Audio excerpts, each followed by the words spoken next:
Here's a quick little video on how to put the batteries on the hub here. This one has an electric hub, so we use 2 zip ties to go around to interlock into each other.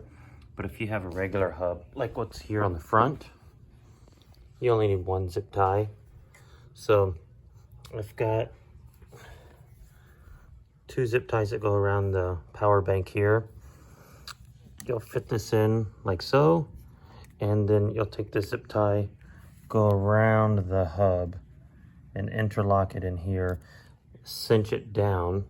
And if you need to, I include 2 zip ties or enough zip ties to get that on there.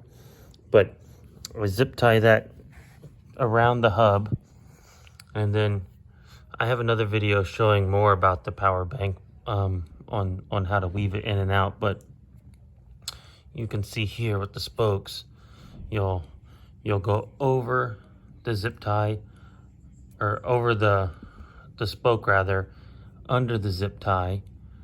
You'll go under these spokes and under this zip tie and over this spoke. So just remember, over the spokes, under the zip ties. You can see both of these. So you take the long zip tie that's included, you'll wrap it around the power bank, go over the spoke, under the zip tie, go under these spokes, under that zip tie, over that spoke, pull it around and cinch it through here and just zip, cut them off clean. And then I add a couple, it's so that keeps it from moving back and forth like this on the spokes, and having it wrapped around the hub will keep it from sliding down when you're riding. So it'll be locked in. And then I just take a couple extra zip ties and just cinch them on. You could do more here on these as well.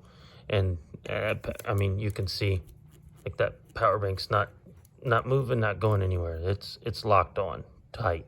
So that's the secret with the power banks and putting those on the wheels and it not moving, not going anywhere.